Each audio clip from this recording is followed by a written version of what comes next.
You will tweet your response to hashtag SCG Premium with the correct answer, and one lucky participant will come away with 3 free months of Star City Games Premium. That is correct. So hopefully you guys have been paying attention for most of the day. We promise we won't make the question too hard for you, but you're going to have to earn it. So be ready after we get through game 1 here. We'll have the question ready for you guys, and you'll have the opportunity to win 3 months of free of Premium on SCG. So we had Phillip Drennon in the feature match area earlier today, where we got to watch him Blood Artist killing wave Mondo combo his opponent out. Looks like Charlie's on the play here. No play on turn 1. And as you'll see, Charlie is playing red-black zombies versus Phillip's playing blue-black zombie pod. You know, there are some pretty heavy differences between the two decks as these guys kind of get things underway. Charlie's deck is going to have access to 2 Fume Spitters, 3 Blood Artists, a couple of Highborn Ghouls, which are not going to be very good in this matchup, 2 Porcelain Legionnaires, which are actually going to be relatively good, but you're also going to find 2 Falcon Wrath Aristocrats. The red splash is going to be for the Aristocrat, as I mentioned, and also 4 Brimstone Volleys and 2 Arc Trails. And Charlie Chun actually has the most important card that he can draw, which is Blackcleave Cliffs, because it is really hard to cast your red spells, as I have found.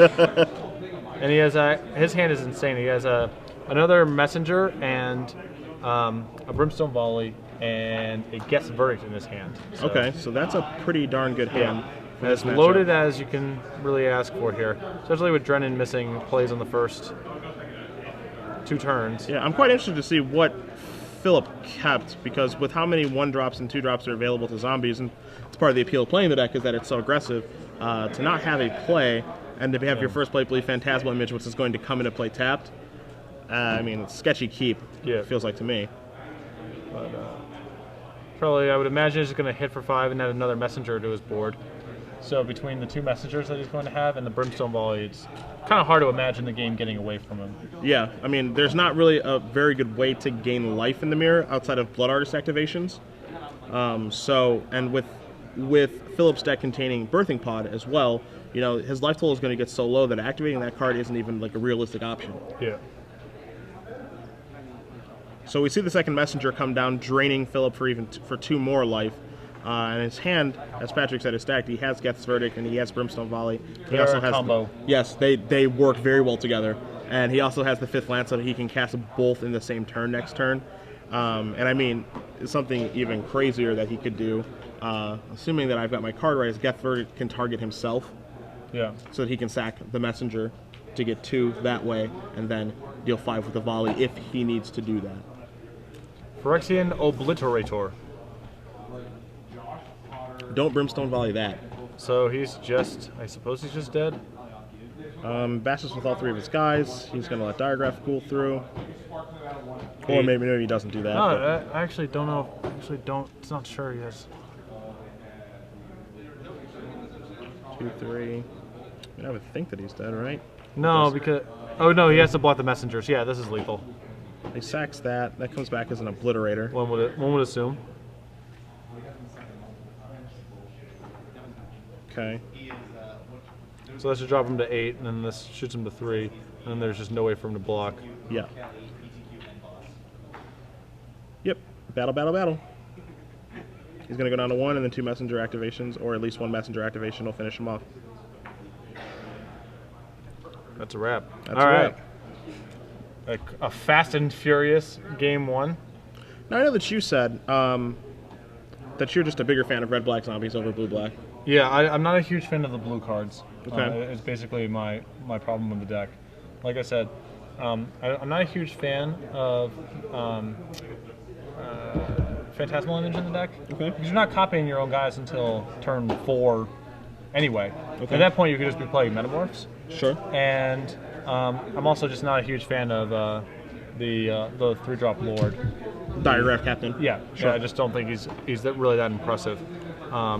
Like, you're already so clogged at 3, and if you wanted to have another bot, like, you can just play Cemetery Reaper if you're in the market for a Crusade. Okay. That doesn't tax your mana. Sure. And I think the red spells, particularly Brimstone Volley, play so well with the rest of the zombie package that I think I'd rather be there than playing with the blue cards. Sure, and that makes sense to me. So we're going to go to our question. Make sure that you guys are paying attention because 3 months of Star City Games Premium are on the line, and I will give Patrick Sullivan the honor. So we just mentioned we just had the rundown of the top 8. We mentioned that there were, broadly speaking, 2 different archetypes where there are 3 copies in the top 8. Name either one of the archetypes. Sure. Either one's fine. And tweet that at hashtag SCG Premium, and one lucky winner will come away with free 3 months of Star City Games Premium. So make sure that you do send that over to hashtag SCG Premium. One of the 2 archetypes that has 3 copies of it in the top 8, and 3 months SCG Premium. So hopefully you guys are paying attention. It's not too difficult of a question, we'd like to believe. Yeah. But it is we could have asked for both, but we're only asking for one. Pat's a softie. I wanted both. I'm cutthroat. I want to make you guys earn it, but he's old and soft, so it's fine. Like I said, it was like last night at dinner or whatever, where we had horrible service and I still tipped reasonably well. It's just like, I'm just not here to just growing soft, man. Yeah, Pat's soft. Don't have it in me. He just don't have it in me to grind on people anymore. It was anymore. like the worst service I've ever had. He tipped reasonably well. I tipped $1. I mean, you can judge me if you want to, but it was that bad. It was definitely $1 worth of service. That's true. Yeah, I don't. That's true. I don't judge. For the record, I'm in the service industry, and I went to school for hospitality management for 5 years. So I respect every single person in the service industry. It was that bad. So looking at the sideboard here, Phillip was more of a the deck with he has obviously Birthing Pod and Mortar Pod as well. Much more of a control deck. He's definitely the grindier of the 2 decks here. He has access to, let's see here. He has another Blood Artist, which seems pretty awesome. He has access to 2 more copies of Phyrexian Obliterator, which I also like in the matchup. If you're going to have him, besides red-green, this is one of the better matchups for him. Okay. He has 2 copies of Fume Spitter, which I do not particularly like in the mirror, although it's possible you just want more answers to Blood Artist. Okay.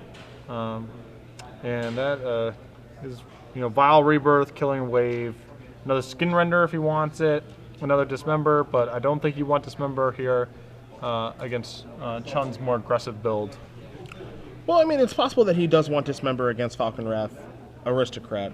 That's a possibility, in my opinion. I would rather just bring in Fume Spitters and have, Mortar Pod, try to handle it with those kind of ways. I think, I mean, Dismember's fine. I guess he's got 2 Aristocrats. He has 2 Aristocrats. I think Dismember would be better if he had Obliterators. Yeah. But looking at Charlie's sideboard, there are no Obliterators in his sideboard. The cards that are relevant here, you're going to find a Vampire Nighthawk. Only a singular copy, but that's a rather good card in this type of match.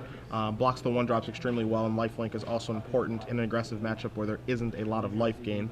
And an additional Tragic Slip to go with the 2 in his main deck. 2 Duress, which I don't find to be great in this matchup, along with 2 Distress. Arc Trail, have you ever liked that? I played it at the when I played Red Black Zombies at the Invitational in Baltimore. I played 4 copies of Arc Trail. Okay. It was, I believe, in retrospect, I should have been playing Incinerate in that slot. Okay. I had a couple of moments of it being awesome, but overall, I think I would have been better served with it being Incinerate. Okay. And then if the game gets a little bit longer, he can play Zal's Conscripts to try to trump Phyrexian Obliterator. He also has 2 Mark of Mutinies and 2 Nile Spellbombs, but I don't think those are going to find much use either. Yeah. So the decks aren't going to change a ton moving forward. It's really just a battle of aggression. I think that if it's going to be a battle of aggression, that favors Charlie because he has more reach with his volleys and his arc trails. So in the 4-5 matchup, Alex Etzel and his Delver deck is up a game on Zach's Niapod brew. And as these 2 players do shuffle up, I mean, do you feel like this matchup is more about who's on the play and who can just get things out of the gate as fast as possible? Not really. I mean, that definitely matters to an extent, but both of these cards have a bunch of super impactful cards and then a lot of garbage. Okay. So you can win on the draw by just drawing more meaningful stuff. Okay. And I think I would assume, and you can correct me if I'm wrong, that Messenger is probably the most important card. Yeah, by far. Sure. By far. So each player with a 1-drop to start the game. No play for Drennon on the second turn while Chun adds a Blood Artist. It'll be interesting to see exactly how powerful Blood Artist can be in the mirror. I think that if against any deck, and I find it to be really good against the green decks, I think that this is his own Blood Artist. This is one of the matchups where it's insanely good.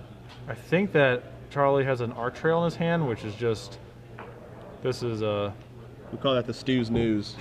the bee's knees. Yeah, it's late, but I call it the Stew's News. I think he's debating between Messenger or Art Trail here. I'll just get him dead. Ugh. And then the artists are just going to stop each other from Right. doing anything. And then Sir Spitz. Okay, another diagraph. Cool. I actually think that I like running out the Messenger more there to start with. Because, like, what is that, you know, what do those guys represent that turn, the following turn? Like, what does that enable him to do? Just keeping those guys in play? I'm not really sure. Okay. I mean, obviously the splash value, if you will, of killing his two guys like that is hard to turn down. But I actually think he's better served casting his Messenger and then making that play the next turn. Okay.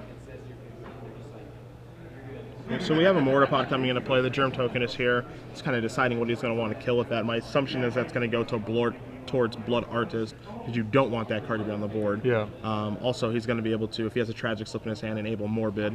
Vampire Nighthawk is the card drawn for Charlie. And I know that you were a fan of Messenger last turn. I think, even though he did draw Nighthawk, you're probably still a fan of Messenger this turn. Yes. Shoot there.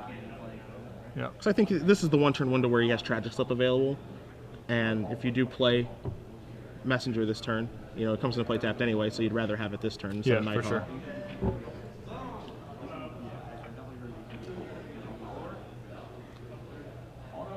And there it is.